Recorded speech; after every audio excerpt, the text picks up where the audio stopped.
My daughter is seriously injured and in critical condition. I suddenly received a call from my son. I was on an overseas trip, but upon learning about my granddaughter's emergency, I immediately returned home. However, it was already too late, and I didn't make it in time.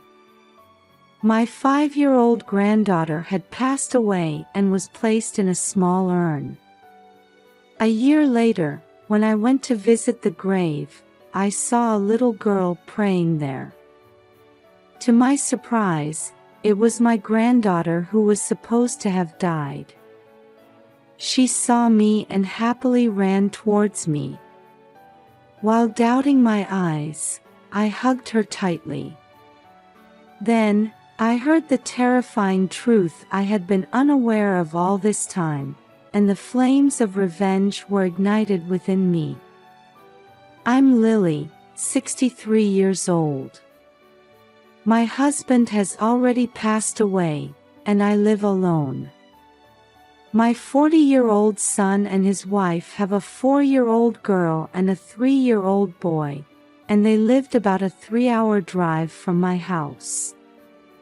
My son Tyler and his wife Isabella would visit my house with their children a few times a year.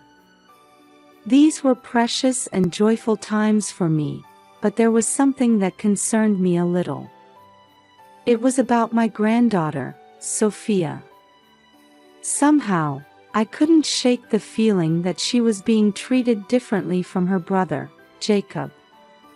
I first noticed this one day when my son and his wife were staying overnight.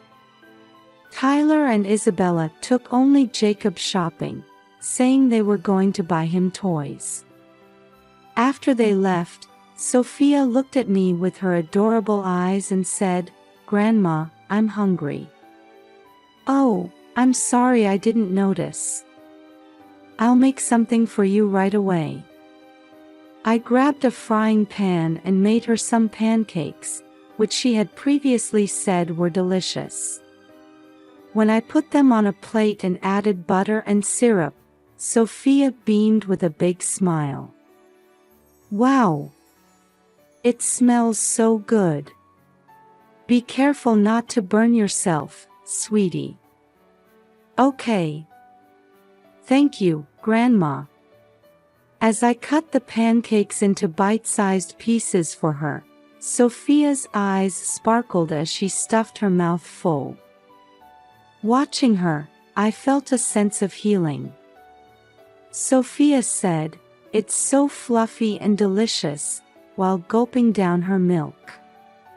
Just then, I heard the front door open and heavy footsteps echoing. "Sophia, why are you the only one eating? Give that to Jacob. I'm about to make some for him too, don't say things like that." As I was about to go to the kitchen, Tyler abruptly took the pancakes away from Sophia and fed them to Jacob. Seeing this, Sophia's face fell, and she hung her head dejectedly. Feeling sorry for Sophia, I once again said, "I'll make new ones for Jacob," but Tyler refused, saying, "There's no need for that. There's no need to take food away from her when she's still eating. Sophia doesn't eat much. Right? You're full, aren't you?" Sophia had just started eating the pancakes, so there was no way she could be full. I told Tyler this, but he didn't seem to be listening to me at all. "Mother-in-law, please don't worry about it. We're having trouble with Sophia always wanting food even though she hardly eats anything. It's just a waste to give her food." At that moment, I felt something odd about the cold look Isabella gave Sophia, despite her being her own daughter. Seeing Sophia's sad face, I thought she might be unable to speak up, so I argued with them that can't be true, but they wouldn't listen to me. Just then, I felt a tug on the hem of my apron. When I looked down, Sophia was signaling to me with her small hand, looking at me with an expression that seemed to want to say something. "I'm going to get some drinks. Sophia, would you like to help me?" She nodded, and when we went to the kitchen together, Sophia whispered, "It's okay, it always happens. I'm the big sister, so I give it to Jacob." With an unsettled feeling, I was arranging drinks on the table while Sophia was eagerly helping me. "Sophia, stop lying about being hungry when you're not. Now that you have a little brother, you need to act more like a big sister." As Sophia apologized with a dejected, "I'm sorry," after being scolded by her parents, my heart ached. And when I looked closely, I saw Sophia quietly rubbing her stomach. She must have still been hungry. Thinking that Sophia wouldn't tell me the truth if I asked her about the situation right there, I gently took her hand when we were alone. "If there's anything, you can tell me. I won't tell your mom and dad. I feel lonely because they only dote on Jacob." Sophia let slip her true feelings. I squeezed her hand tightly and said softly, "You can rely on me." Sophia smiled happily and hugged me. "Such a small child is hurting like this. I have to do something about it." As I observed, I noticed that my son and his wife hardly spoke to Sophia, and she was playing by herself. In contrast, they doted excessively on Jacob. Thinking this couldn't continue, I sat down with them after the children had gone to sleep and had a serious talk. However, they remained adamant, saying, "That's just Sophia's imagination. We're raising them without favoritism. In the first place, it's only natural that things changed dramatically for her when her brother was born, after being treated like a princess until then. That's right.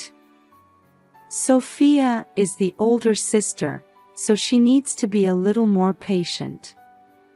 While there was some logic to what they were saying, the fact remained that a small child was being hurt.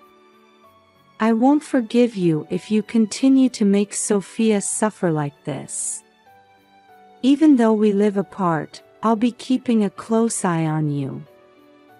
I drove this point home to them, but they brushed me off, saying, "Don't worry about it. Enjoy your trip. Don't forget to bring us souvenirs." The next day, they quickly packed up and left after breakfast.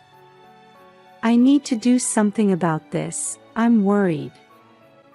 While considering what I could do, I went on a planned overseas trip with my friends.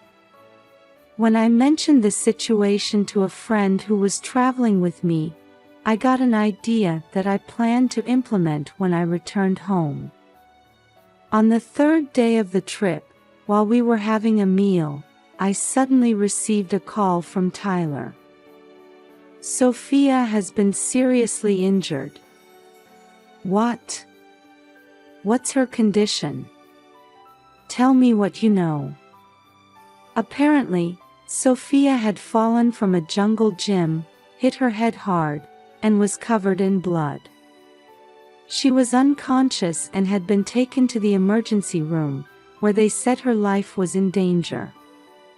I couldn't sit still and told my friends about the situation, then booked a return flight ticket. It wasn't possible to leave that day, so I took a flight the next day.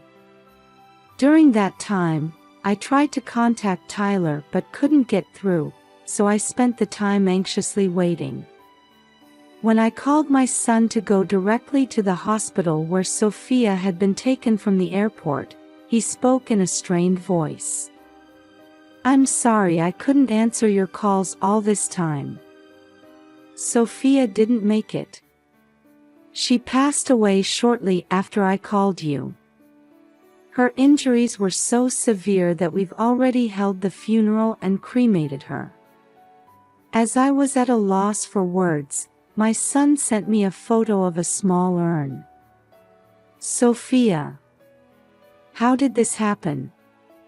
After crying silently in the airport lobby for a while, I told Tyler I was coming to his house, but he hesitated, saying, "That's a bit." It was so sudden, and Isabella is still in shock, so could you please leave us alone for now? I understood that Isabella must be extremely shocked after losing her precious daughter. Understanding those feelings, I reluctantly trudged home with a heavy heart. I placed a photo of Sophia in the living room. As the feeling that I would never see her again overwhelmed me, I couldn't stop my tears. At that time, I noticed that something I had ordered had arrived in the mailbox, but thinking there was no use for it now, I carelessly put it in the bag I always use. Some time later, when I called my son, I was told that they had interred Sophia's remains in the same grave where my husband rests.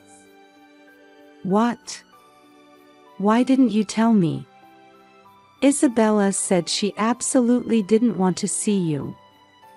Remember when we last met, you suspected her of favoring only Jacob? Since then, he said, she had been unable to recover from her wounded heart. I've done something terrible to her. Can't you help me make amends? I want to apologize properly.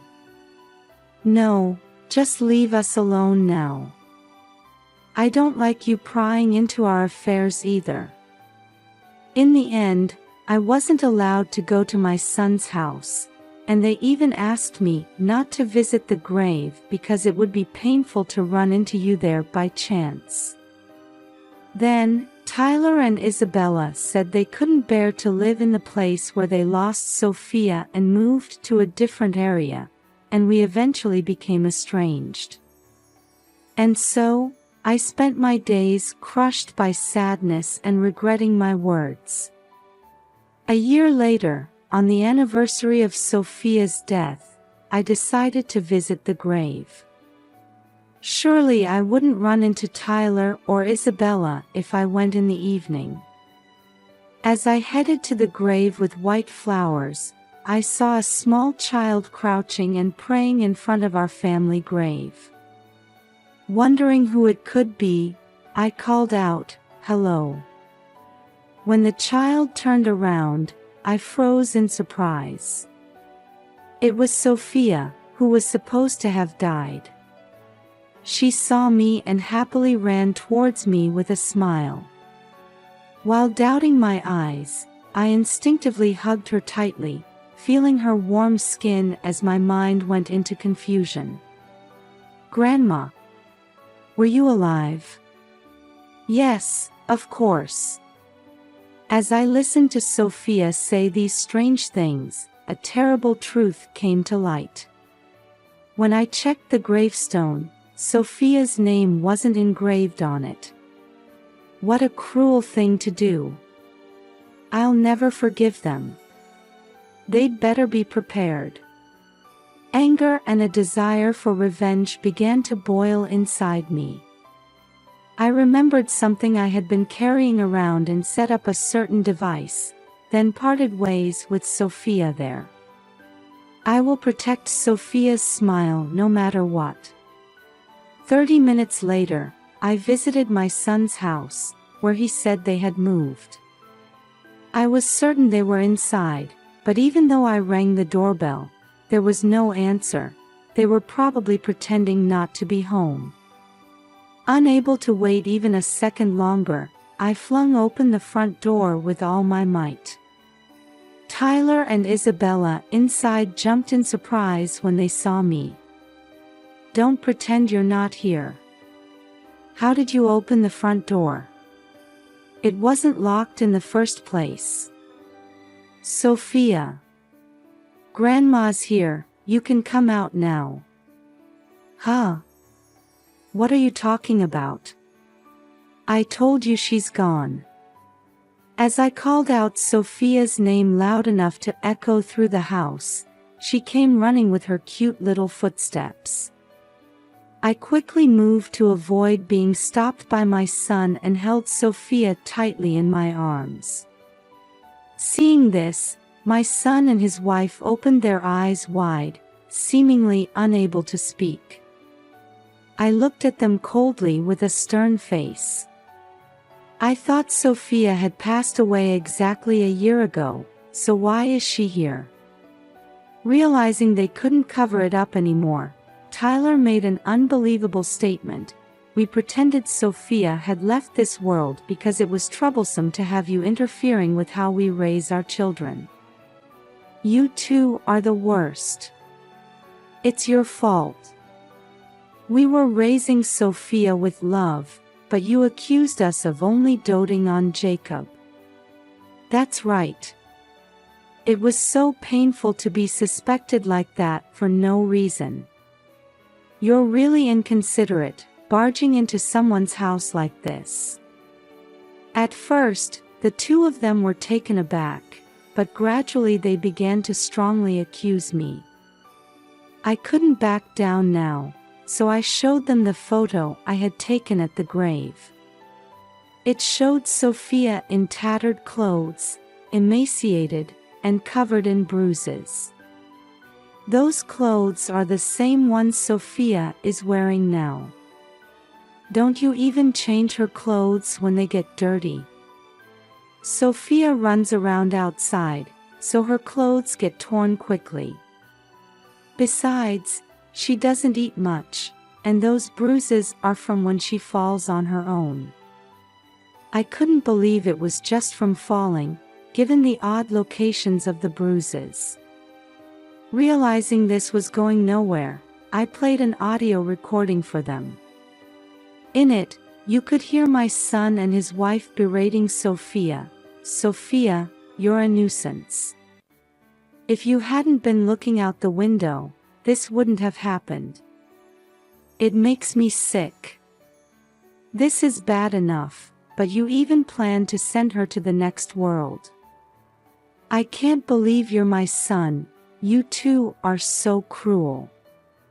How did you record our conversation? They seemed surprised by the clear audio quality. So I explained that I had hidden a listening device in the pouch Sophia was carrying. Moreover, I had asked Sophia to deliberately leave that pouch in the living room. Actually, when I went on a trip with my friends a year ago, they taught me this method. So, I had ordered the device online so I could implement it as soon as I returned home. However, when I heard the news that Sophia had died, I left it unused in my bag. I had completely forgotten about it, but by chance, when I came to visit the grave, Sophia and her family had come to a nearby park. At first, they were going to leave Sophia at home alone and go on a picnic with just the three of them.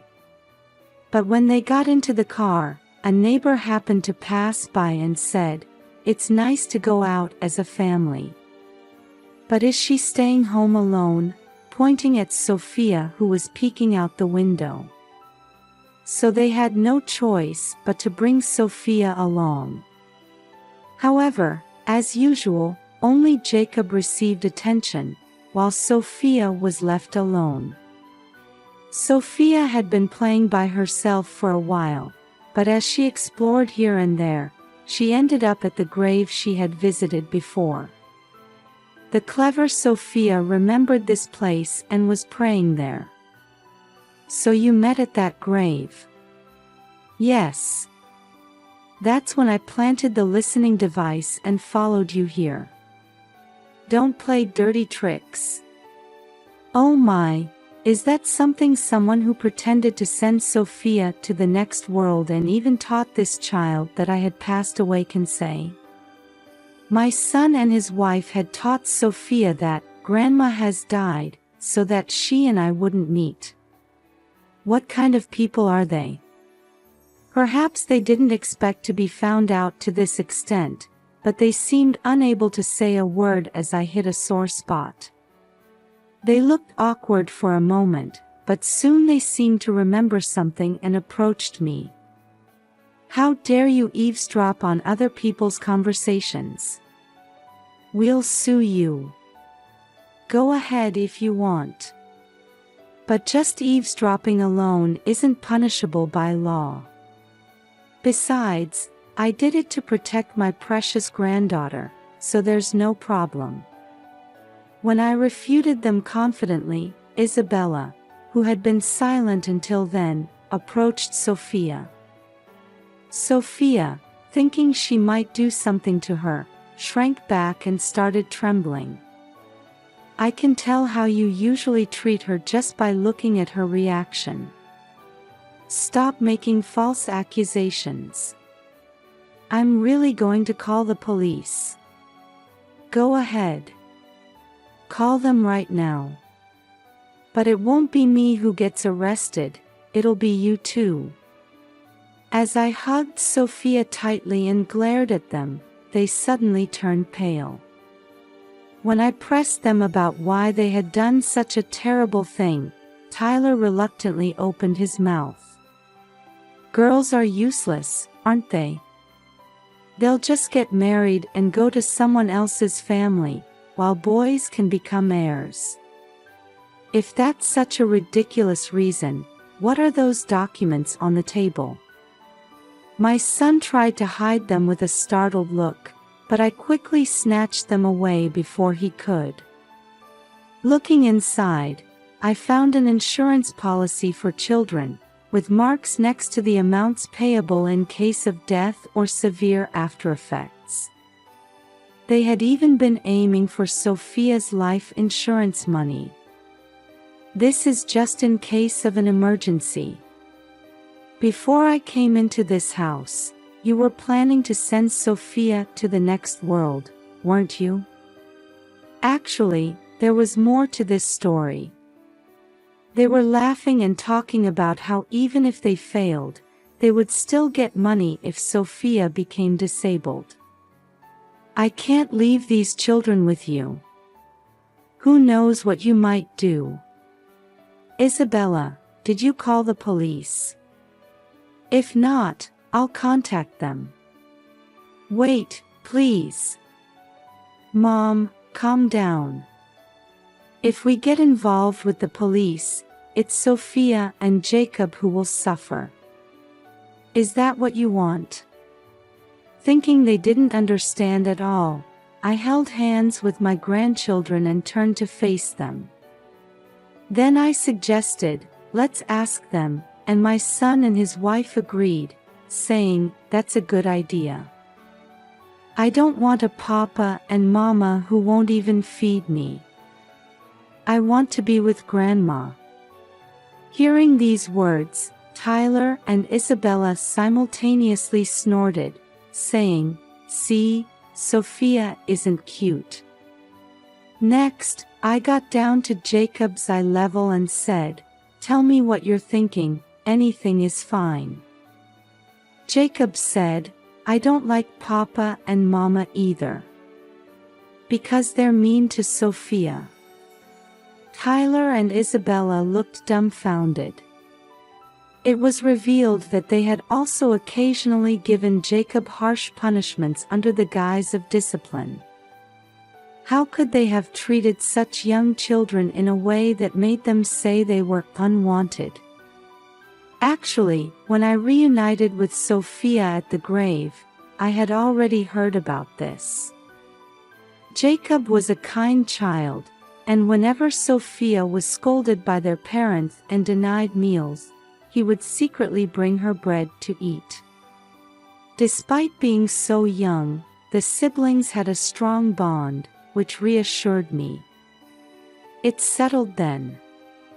Sophia, Jacob, from now on, let's live together. The children's expressions immediately brightened, and they nodded vigorously. wait a minute. What's going to happen to us? First, I suppose it'll be a holding cell. After that, perhaps a life surrounded by high walls. Anyway, make sure you reflect deeply on what you've done. As I took the hands of my dear grandchildren and headed towards the front door, Tyler and Isabella bowed their heads repeatedly, begging for forgiveness. They would probably just repeat the same behavior again. I stopped for a moment and looked Tyler and Isabella straight in the eyes. I'll have others judge what you've done. Be prepared. They clung to me, crying, but there was no way I would believe their excuses. Furthermore, thinking it was impossible to convince me, they kept telling Sophia and Jacob, "Please forgive Papa and Mama." When Sophia and Jacob said, "We hate Papa and Mama. Don't touch us," Tyler and Isabella became dazed on the spot. After that, I filed a police report and submitted the photographic and audio evidence. My son and his wife were asked to come in for voluntary questioning, and it was determined that they had been causing daily suffering to their children. They ended up spending some time in prison. I decided to officially adopt Sophia and Jacob as my own children. Actually, it was Sophia who had quietly unlocked the front door of their house that day. When I asked her to do so at the grave, the clever Sophia carried out the request perfectly. That's why I was able to rescue them from those evil hands, and I truly feel that now. Since then, Sophia has had a hearty appetite, returned to a healthy weight, and plays energetically every day. Jacob spends each day smiling and having fun with Sophia. I told the two of them, "If you ever want to see Papa and Mama, just let me know," but they don't seem to have any desire to do so at all. I wonder how Tyler and Isabella raised them. I vowed to keep working hard so that my grandchildren can always wear smiles on their faces.